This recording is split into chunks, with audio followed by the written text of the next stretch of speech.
Hello friends, आपल्या सर्वांची आवडती मालिका वचन दिले तू मला या मालिकेच्या आजच्या शुक्रवार 13 मार्चच्या एपिसोडमध्ये सगळ्यात मोठा ट्विस्ट आला आहे.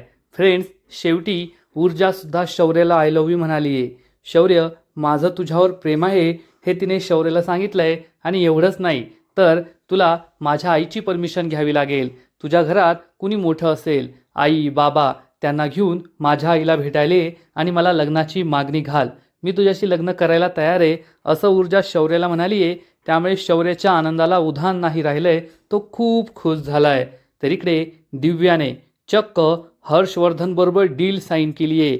हर्षवर्धनला ती म्हणाली, मी घरी जाऊन ऊर्जाची जी काही खाजगी बातमी असेल ती तुमच्यापर्यंत पोहोचवेल आणि तुम्हाला या घरात मला माझी जागा मिळवून द्यावी लागेल.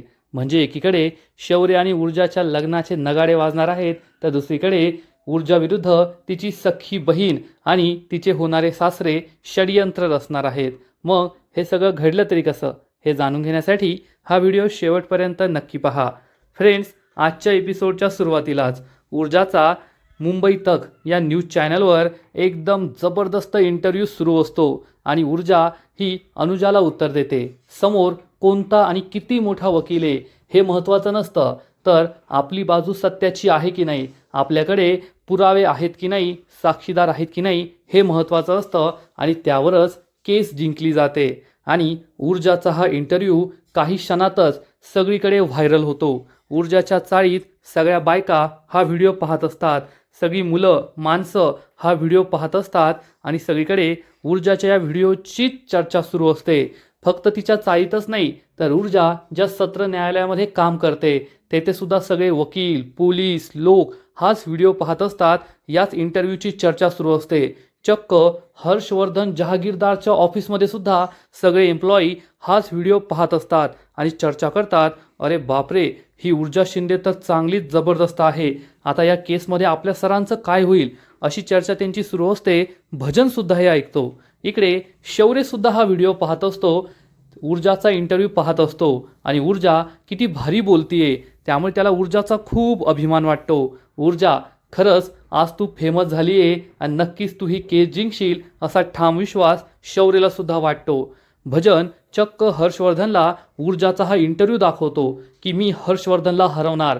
समोर कोण आहे हे महत्त्वाचं नाही आहे, तर माझी बाजू सत्याची आहे की नाही हे महत्त्वाचं आहे. आणि हे सगळं ऐकून हर्षवर्धनचा चांगला जळफाट होतो. तो ऊर्जावर खूप चिडतो. ऊर्जा आपल्या सत्र न्यायालयामध्ये येते, तर तेथे असलेले सगळे वकील माणसं ऊर्जासाठी टाळ्या वाजवू लागतात. शौर्यसुद्धा तेथे असतो, तो सुद्धा ऊर्जासाठी टाळ्या वाजवतो. ऊर्जाला काही कळतच नाही आणि सगळे वकील हे ऊर्जाला म्हणतात, ऊर्जा, आम्ही तुझ्या बरोबर आहोत, आम्ही तुझी साथ नक्की देऊ. एक म्हातारी आजी तेथे असते, तिने हॅशटॅग आमची मुलगी आमचा सन्मान हे कागदावर बोर्डवर लिहून आणलेलं असतं आणि सगळेजण ऊर्जासाठी शाउट आऊट देतात, ऊर्जासाठी टाळ्या वाजवतात, ऊर्जाचं खूप कौतुक करतात.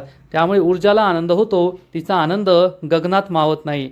ऊर्जा शौर्यजवळ येते आणि त्याला विचारते, शौर्य, हे सगळं पाहतोयस ना तू? तर शौर्य उत्तर देतो, डोळ्यात भरून ठेवतोय, माझ्या हृदयात ठेवतोय. ऊर्जा म्हणते, हे सगळं तुझ्या सपोर्टशिवाय शक्य झालं नसतं. तर शौर्य म्हणतो, नाही, ही सगळी तुझी मेहनत आहे, तुझं डेडिकेशन आहे, तुझ्या टॅलेंटमुळे, तुझ्या ऊर्जेमुळे हे सगळं शक्य झालंय. ऊर्जाला खूप आनंद होतो आणि हे दोघेही एकमेकांकडे प्रेमाने पाहत असतात. आणि थोड्याच वेळात शौर्य आणि ऊर्जा दोघे चायचुई खारीखुरीच्या स्टॉलवर असतात. चहावाला या दोघांना चहा आणून देतो आणि तेवढ्यात शौर्याचा हात या चहाला लागतो आणि गरमागरम उकळता चहा शौर्याच्या हातावरच सांडतो. शौर्याच्या हाताला खूप भासतं, पण शौर्यपेक्षा ऊर्जाला जास्त त्रास होतो. ऊर्जा या चहावाल्यावर खूप ओरडते, तुला नीट दिसत नाही का किती भाजलंय त्याला? आणि ती शौर्याची खूप काळजी करते. शौर्य, किती भाजलंय? ती त्याच्या हातावर फुंकर मारत असते. चहावाला पाणी घेऊन येतो. ऊर्जा शौर्याच्या हातातील घड्याळ काढून ठेवते. शौर्य तिला सांगत असतो, ऊर्जा, एवढं काही नाही झालंय, काळजी करू नको. परंतु ऊर्जा त्याचं काही ऐकत नाही आणि चहावाल्याला पाणी आणायला सांगते आणि शौर्याच्या हातावर गार पाणी टाकते. त्यानंतर शौर्याच्या हातावर फुंकर मारते, आपल्या ओढणीने हात पुसून देते आणि शौर्य हा ऊर्जाकडे पाहतच राहतो. तो ऊर्जाला विचारतो, ऊर्जा, एवढं नाही झालंय, तू एवढी काय काळजी करतेयस? तर ऊर्जा म्हणते, असं कसं नाही झालं, उकळता चहा हातावर पडलाय, किती त्रास होत असेल तुला, थांब मी बर्फ घेऊन येते. शौर्य म्हणतो, बर्फाची काही गरज नाहीये, होईल बरं. पण चहावाला म्हणतो, थांबा मी बर्फ घेऊन येतो. चहावाला तेथून निघून जातो आणि ऊर्जा शौर्याच्या हातावर फुंकर मारत असते. शौर्य तिला विचारतो, ऊर्जा माझ्या हातावर चहा पडलाय, भाजलाय माझ्या हाताला, तुला एवढा त्रास का होतोय, तू का एवढी काळजी करतेस माझी. तर ऊर्जा म्हणते, तू माझा मित्र आहेस म्हणून. शौर्य म्हणतो, अच्छा मित्र आहे म्हणून, पण खरंच फक्त मित्र आहेस का. तर ऊर्जा त्याला विचारते, जेव्हा माझ्या डोक्याला लागलं होतं तेव्हा तू अख्खं हॉस्पिटल डोक्यावर घेतलं होतं, तेव्हा तू कसं मित्र म्हणून माझ्यासाठी हे केलं होतं. तर शौर्य म्हणतो, नाही मी मित्र म्हणून नव्हतं केलं, मी तर माझं तुझ्यावर खूप प्रेम आहे म्हणून केलं होतं, मग तू हे सगळं का करतेस. ऊर्जाला काय उत्तर द्यावं ते कळतच नाही. आणि इकडे सगळे पत्रकार कुर्ला पोलीस स्टेशनला पोहोचलेले असतात आणि म्हणतात की जेव्हा आम्ही ऊर्जा शिंदेला प्रश्न विचारला या केसबद्दल, तेव्हा त्या म्हणाल्या होत्या की इन्स्पेक्टर गुळगुत्तेला जाऊन भेटा, ते तुमच्या सगळ्या प्रश्नांची उत्तरं देतील. आणि आम्ही येथे कुर्ला पोलीस स्टेशनला आलेलो आहोत. तेवढ्यात इन्स्पेक्टर गुळगुत्ते सिव्हिल ड्रेसमध्ये तेथे येतो आणि विचारतो, तुम्ही सगळे येथे काय करताय. पत्रकार सांगतात, आम्हाला इन्स्पेक्टर गुळगुत्तेला भेटायचं आहे. इन्स्पेक्टर गुळगुत्ते त्यांना आपली खरी ओळख सांगत नाही आणि म्हणतो, यम्मा यम्मा मला सुद्धा त्यांनाच भेटायचं आहे, कुठे येतो गुळगुत्ते, थांबा मी त्यांना शोधून आणतो, तुम्ही येथेच बसा, मी त्यांना शोधून काढतो. गुळगुत्ते गुळगुत्ते कुठे गुळगुत्ते असं म्हणत म्हणत गुळगुत्ते आतमध्ये निघून जातो आणि काही क्षणात पोलिसांची वर्दी घालून बाहेर येतो. सगळे पत्रकार त्याच्याजवळ येतात आणि त्यांना आश्चर्यच वाटतं की आता हाच माणूस म्हणत होता गुळगुत्ते कुठे, आणि आता हाच माणूस स्वतः गुळगुत्ते आहे. पत्रकार विचारतो, सर तुम्ही स्वतःला शोधत होता का. तर गुळगुत्ते सांगतो, मला आहे ना थोडा विसरण्याचा आजार आहे, मला स्वतःचंच नाव लक्षात राहत नाही, ही वर्दी घातली आणि नेमप्लेट वाचली का मग मला समजतं मी स्वतःच इन्स्पेक्टर गुळगुत्ते आहे. पत्रकार हे गुळगुत्तेला प्रश्न विचारतात, आम्हाला ऊर्जा शिंदेने सांगितलंय की तुम्ही या केसचे इन्चार्ज आहात आणि सगळ्या प्रश्नांची उत्तर तुम्हीच देणार आहात. गुळगुत्ते म्हणतो, ऊर्जा शिंदे काही ऐकत नाही. हे पत्रकार एकानंतर एक प्रश्न विचारतात, FIR कोणाच्या नावावर आहे, लगेच सांगा आम्हाला, खरा गुन्हेगार कोण आहे. तर गुळगुत्ते पत्रकारांना काही सांगायला तयार नसतो आणि पत्रकार एकानंतर एक प्रश्न विचारत असतात. इन्स्पेक्टर गुळगुत्ते आम्हाला तुमच्याकडून उत्तर हवी आहेत, या केसमध्ये खरा गुन्हेगार कोण आहे, FIR कोणाच्या नावावर रजिस्टर आहे, आम्हाला FIRची कॉपी हवी आहे. आणि गुळगुत्तेला काय उत्तर द्यावं ते समजतच नाही. तो म्हणतो, थांबा एक एक करून प्रश्न विचारा, एकतर माझं डोकं एवढं त्यात माझा मेंदू एवढासा, तुम्ही सलग एवढे प्रश्न विचारले, माझ्यावर प्रश्नांचा भडीमार केला ना तर डोक्यात कन्फ्युजन होत आहे, एक एक करून विचारा. आणि मग हे पत्रकार पुन्हा तेच प्रश्न विचारतात, आता आम्हाला प्रश्नाचं उत्तर द्या, या केसमध्ये खरा गुन्हेगार कोण आहे, FIR कोणाच्या नावावर आहे, तुम्ही FIRची कॉपी आम्हाला द्याल का. गुळगुत्तेला काय बोलावं ते समजतच नाही. आणि इकडे ऊर्जा तेथून जाऊ लागते तर शौर्य तिला थांबवतो आणि म्हणतो, ऊर्जा असं नाही, तू माझ्या प्रश्नाचं उत्तर द्यायलाच हवं, तू मला खरं खरं सांगायलाच हवं, तुला माझी एवढी काळजी का वाटते. मी तुला माझ्या प्रेमाबद्दल सांगितलं, पण तुझ्या मनात माझ्याबद्दल काय आहे हे तू अजून मला सांगितलेलं नाही आहे. ऊर्जाला काय बोलावं, शौर्यला खरं खरं सांगावे की नाही हाच प्रश्न पडतो. आणि इकडे पत्रकार हे गुळगुत्तेला स्पष्टच विचारतात, या केसमध्ये विक्रांत शिर्केच खरा आरोपी आहे का. तर गुळगुत्ते सांगतो, ते अजून ठरलेलं नाही आहे. त्यानंतर हे पत्रकार विचारतात, मग तुम्ही नेमकं काय काम करणार आहे. गुळगुत्ते सांगतो, आम्ही पोलीस आहोत, आमच्याकडे तक्रार नोंदवली जाते, एकदा का तक्रार नोंदवली त्या पोलीस केसचा संपूर्ण तपास करणं, पुरावे गोळा करणं हे आमचं काम असतं. आणि मग कोर्टात वकिलांचं काम असतं हे पुरावे खोटे आहेत की नाही ते सिद्ध करायचं.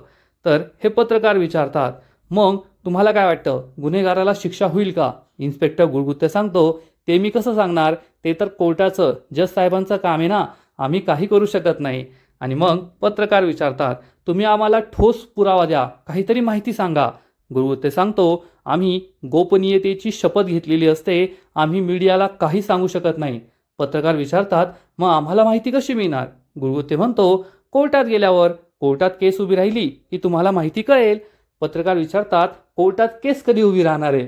तर गुळगुत्ते सांगतो, अजून ती तारीख आलेली नाही आहे, तारीख आली की मग तुम्हाला कळेल.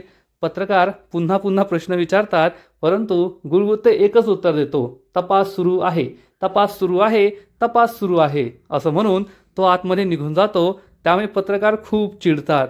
तर इकडे शौर्य हा ऊर्जाला विचारतो, ऊर्जा तू फक्त गप्प उभी आहेस, तू माझ्या प्रश्नाचं उत्तर देत नाहीये आणि जर तुला माझ्या प्रश्नाचं उत्तर द्यायचं नसेल ना तर असं काही चालणार नाही.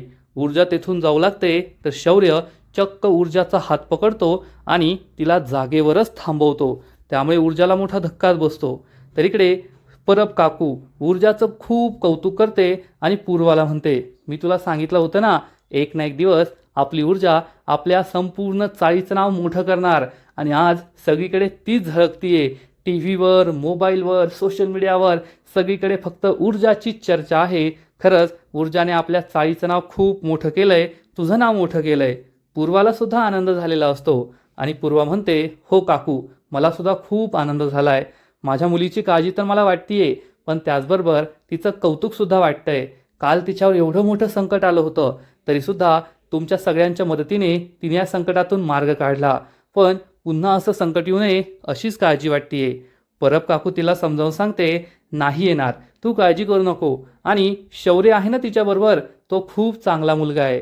तर पूर्वासुद्धा म्हणते, हो शौर्य खूप चांगला मुलगा आहे आणि खरंच माझ्या मुलीला असाच आयुष्याचा चांगला जोडीदार मिळायला हवा. आणि इकडे ऊर्जा ही शौर्याला उत्तर देते, शौर्य तुला जर माझ्याशी बोलायचं असेल, माझ्या प्रश्नाचं उत्तर जाणून घ्यायचं असेल तर तुला माझ्या आईशी बोलावं लागेल, तिची परमिशन घ्यावी लागेल. हे ऐकून शौर्याला मोठा धक्काच बसतो. तर इकडे हर्षवर्धन त्याच्या रूममध्ये असतो. तेवढ्यात दिव्या त्याच्यासाठी कॉफी घेऊन येते. हर्षवर्धनला आश्चर्यच वाटतं की इतक्या वर्षात पहिल्यांदाच दिव्या त्याच्यासाठी कॉफी घेऊन आली. दिव्या हर्षवर्धनला कॉफी देते. हर्षवर्धन ही कॉफी घेतो आणि जागेवर बसतो. दिव्या तेथेच थांबते. हर्षवर्धनला समजतं हिला माझ्याशी काहीतरी बोलायचं आहे आणि तो विचारतो, तुला काही माझ्याशी बोलायचं आहे का? तर दिव्या म्हणते, हो बाबा, मला तुमच्याशी एका महत्त्वाच्या विषयावर बोलायचं आहे. मला तुम्हाला विक्रांत शिर्केच्या केसमध्ये मदत करायची आहे. हर्षवर्धनला धक्काच बसतो. हर्षवर्धन म्हणतो, मी हर्षवर्धन जहागीरदार आहे, मला कोणाचीही मदतीची गरज नाही आहे. तर दिव्या म्हणते, म्हणूनच तुम्हाला दिवसातून 3 वेळेस डोकेदुखीची गोळी घ्यावी लागते वाटतं. हर्षवर्धनला खूप राग येतो. तो दिव्याकडे रागारागाने पाहतो. तर दिव्या म्हणते, सॉरी बाबा, परंतु तुम्ही इतर लोकांची मदत तर घेताय ना, मग माझी मदत घ्यायला काय हरकत आहे? मी ऊर्जाची सख्खी बहीण आहे आणि मी तर ऊर्जाशी बोलणारच होते, पण मला वाटलं आधी तुमच्याशी बोलावं. तर हर्षवर्धन म्हणतो, हा एकदम फ्लॉप प्लॅन आहे. ऊर्जाशी बोलून काहीच फायदा होणार नाही. ऊर्जा तुला उभं सुद्धा करणार नाही. तर लगेचच दिव्या म्हणते, मला ते माहिती आहे, म्हणून तर मी तुमच्याशी बोलायला आली आहे. मी तुम्हाला खूप मदत करू शकते. हर्षवर्धन विचारतो, तू मला काय मदत करणार? तर दिव्या उत्तर देते, मी त्या घरात जाईल आणि ऊर्जाची बातमी तुमच्यापर्यंत पोहोचवेल. ऊर्जाचा डायरेक्ट ॲक्सेस तुमच्याकडे नाही आहे, पण मी तिची सख्खी बहीण आहे. मी त्या घरी जाऊ शकते आणि ऊर्जाची सगळी माहिती तुमच्यापर्यंत पोहोचू शकते. हर्षवर्धन या गोष्टीचा विचार करत असतो. तर इकडे ऊर्जा ही शौर्यला म्हणते, शौर्य तू माझ्या घरी येऊ शकतोस आणि आईशी बोलू शकतो. तेवढ्यात चहावाला बर्फ आणून देतो. ऊर्जा ही शौर्यला म्हणते, चल मी तुझ्या हातावर बर्फ लावून देते. तर शौर्य म्हणतो, काही गरज नाही आहे, मी फक्त तुझा मित्र आहे ना, मग मी माझा लावून घेईल. तर ऊर्जा म्हणते, आगाऊपणा करू नकोस. ती शौर्याचा हात हातात घेते आणि बर्फ लावत असते. शौर्य तिला विचारतो, तू काय बोलत होतीस? तू माझ्या घरी येऊ शकतोस म्हणजे? ऊर्जाला काय बोलावं कळत नाही, ती खूप लाजते. आणि इकडे हर्षवर्धन हा दिव्याला जाब विचारतो, इतक्या वर्षात तू तुझ्या घरी गेली नाही, मग आता तेथे कशी जाणार? तर दिव्या म्हणते, बाबा मी ना सगळं काही तयारी करून ठेवली आहे, मी तेथे कशी जाणार, काय करणार, तुम्ही हे जाणून घेऊ नका. तुम्ही फक्त मला सांगा मी तेथे कशाला जायचं आहे आणि तुम्हाला कोणती माहिती हवी आहे, मी तुम्हाला ती माहिती मिळवून देणार. हर्षवर्धन हा दिव्याला म्हणतो, मला माहिती आहे तू कोणत्या लेव्हलचं खोटं बोलू शकतेस आणि तू मला फसवत नाही आहे, हे कशावरून? तर दिव्या म्हणते, नाही बाबा, मी तुम्हाला फसवत नाही आहे, कारण आता ऊर्जा आणि माझ्या आईचा माझ्याशी काही संबंध नाही आहे. आता हे घर माझं आहे आणि मला या घरात माझी जागा बनवायची आहे. तुम्हाला तर सगळंच माहिती आहे, मी या घरची मोठी सून असले तरी मला मोठ्या सुनेचा कोणताही आदर, कोणतेही हक्क मिळालेले नाही आहे. मी तुमच्याबरोबर एक डील साईन करायला आली आहे. मी तुम्हाला ऊर्जाची सगळी माहिती देणार, तुम्ही जे सांगाल ते काम करणार आणि तुम्ही मला या घरात माझी जागा मिळवून द्यायची, एका मोठ्या सुनेचा हक्क, दर्जा मिळवून द्यायचा. हर्षवर्धन म्हणतो, ठीक आहे. हे ऐकून दिव्याला खूप आनंद होतो आणि दिव्या हर्षवर्धन समोर हात पुढे करते डील साईन करण्यासाठी आणि हर्षवर्धन तिच्याकडे आश्चर्याने पाहतो. तर इकडे शौर्य ऊर्जाला विचारतो, ऊर्जा सांग ना, तू काय बोलत होतीस, मी कोणाला घेऊन येऊ? तर ऊर्जा म्हणते, कोणी मोठं असेल त्याला घेऊन ये. तर शौर्य म्हणतो, मग इन्स्पेक्टर गुळगुत्तेला घेऊन येऊ का? नको नको, ते नुसते यम्मा यम्मा माया यम्मा करत बसतील. नाहीतर माझ्या एखाद्या सिनियर वकिलाला घेऊन येतो, माझ्या बॉसला वगैरे घेऊन येऊ का? तर ऊर्जा म्हणते, नाही, तुझ्या घरात कुणी मोठं असेल ना, तुझी आई, तुझे बाबा, असं कोणाला तरी घेऊन ये माझ्या आईशी बोलण्यासाठी. शौर्यला समजलेलं असतं की ऊर्जा त्याच्या प्रेमात पडली आहे आणि चक्क लग्नाची बोलणी करायला असंच म्हणतीये. शौर्य म्हणतो, मी तिथे येणार, तुझ्या आईबाबांशी बोलणार, माझे आईबाबासुद्धा तेथे असतील. पण जर काकूनी तुला विचारलं की ऊर्जा, तुला शौर्य आवडतो का, तर तू काय उत्तर देशील? तर ऊर्जा म्हणते, जे खरं आहे ते मी सांगणार. शौर्य विचारतो, पण काय खरं, तू काय खरं सांगणार आहे? ऊर्जा चांगलीच लाजते, काय उत्तर द्यावं तिला कळतच नाही. आणि तेवढ्यात बॅकग्राऊंडमध्ये वचन दिले तू मला या मालिकेचं शीर्षक गीत सुरू होतं. पुढील 2-3 मिनटं शौर्य आणि ऊर्जा हे दोघे एकमेकांच्या डोळ्यात पाहत असतात, एकमेकांकडे हसून पाहत असतात.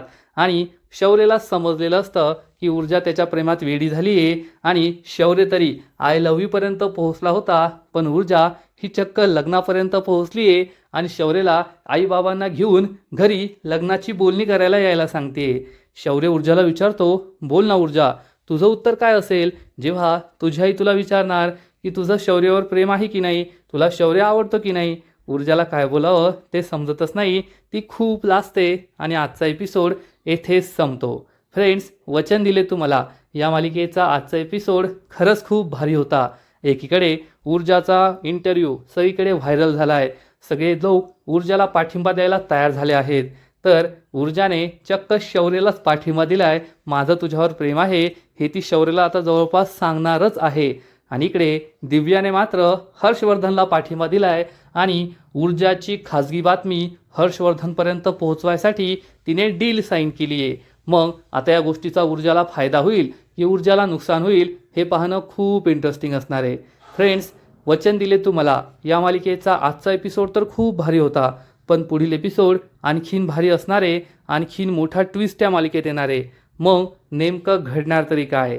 तर पुढील एपिसोडमध्ये आपण पाहू की शौर्य ऊर्जाला हाच प्रश्न विचारणार, ऊर्जा, मी तुझ्या घरी काय यायचं आहे? आणि तेथे जर तुझ्या आईने विचारलं, काकूने विचारलं, तुला शौर्य आवडतो का, तर तुझं उत्तर काय असेल? आणि ऊर्जा ही चक्क शौर्याला सांगेल, मी माझ्या आईला सांगणार, मला शौर्य आवडतो, माझं शौर्यावर खूप प्रेम आहे, असं म्हणून ऊर्जा तेथून निघून जाईल आणि शौर्याच्या आनंदाला कोणतीही सीमा राहणार नाही. शौर्य खूप खुश होईल, जागेवरच नाचू लागेल, उड्या मारू लागेल. कारण काही दिवसांपूर्वीच त्याला खूप मोठा धक्का बसला होता जेव्हा ऊर्जाने त्याचं प्रेम नाकारलं होतं. पण आज तीच ऊर्जा त्याला आय लव्ह यू म्हणतीये, माझं तुझ्यावर प्रेम आहे असं म्हणतीये. आणि फक्त एवढंच नाही तर चक्क संपूर्ण आयुष्य एकमेकांबरोबर घालवण्यासाठी तुझ्या आईबाबांना घेऊन ये, माझ्या आईशी बोलायला सांग, असं सुद्धा म्हणतीये. त्यामुळे त्याला खूप आनंद होईल. आणि मग शौर्य हा घरी येणार आणि आपल्या आजीला, कुमुदिनीला झालेला सगळा प्रकार सांगेल की ऊर्जा मला आय लव्ह यू म्हणाली आहे, तिचंसुद्धा माझ्यावर प्रेम आहे आणि ती मला म्हणाली की तुझ्या आईबाबांना घरी घेऊन ये माझ्या आईशी बोलण्यासाठी. पण तुला तर माहिती आहे मी आईबाबांना ऊर्जाच्या घरी नाही घेऊन जाऊ शकत, त्यामुळे तुला आता ऊर्जाच्या आईशी बोलावं लागेल. तू तिच्याशी बोलशील का, तिला कन्व्हिन्स करशील का? परंतु कुमुदिनीसाठी सुद्धा हे काही सोपं काम नाही आहे. कारण जेव्हा पूर्वाला समजणार की शौर्य हर्षवर्धन जहागीरदारचा मुलगा आहे, तेव्हा पूर्वाला जबर धक्का बसेल. मग तेथे कुमुदिनी असली काय किंवा स्वतः हर्षवर्धन आणि विजया असल्या काय, पूर्वा या लग्नासाठी स्पष्ट शब्दात नकार देणार. फक्त पूर्वाच नाही तर ऊर्जाला सुद्धा जेव्हा समजेल की शौर्य हा हर्षवर्धन जहागीरदारचा मुलगा आहे, तेव्हा ऊर्जासुद्धा या लग्नासाठी नकार देईल आणि शौर्यबरोबर असलेले सगळे संबंध तोडून टाकेल, यात शंका नाही. आणि कुमुदिनी हीच गोष्ट शौर्याला समजावून सांगेल, तुला जेवढं सोपं वाटतंय ना, हे तेवढं सोपं नाही आहे. जेव्हा ऊर्जा आणि पूर्वाला हे सत्य कळेल की तू हर्षवर्धनचा मुलगा आहे, तेव्हा तुमच्यात नक्कीच दुरावा येणार, त्यांचा गैरसमज होणार की तू त्यांना फसवलं आहे आणि आता हे सगळं खूप अवघड होणार आहे. त्यामुळे शौर्यला सुद्धा टेन्शन येईल. तर इकडे ऊर्जा ही आपल्या आईला शौर्यबद्दल विचारण्याचा विचार करणार, परंतु आईसमोर काहीही बोलण्याची तिची हिंमत होणार नाही. कारण पूर्वा ही आधीच दिव्यामुळे खूप दुःखी आहे आणि त्यात ऊर्जाने सुद्धा लव्ह मॅरेज करण्याचा निर्णय घेतला आहे.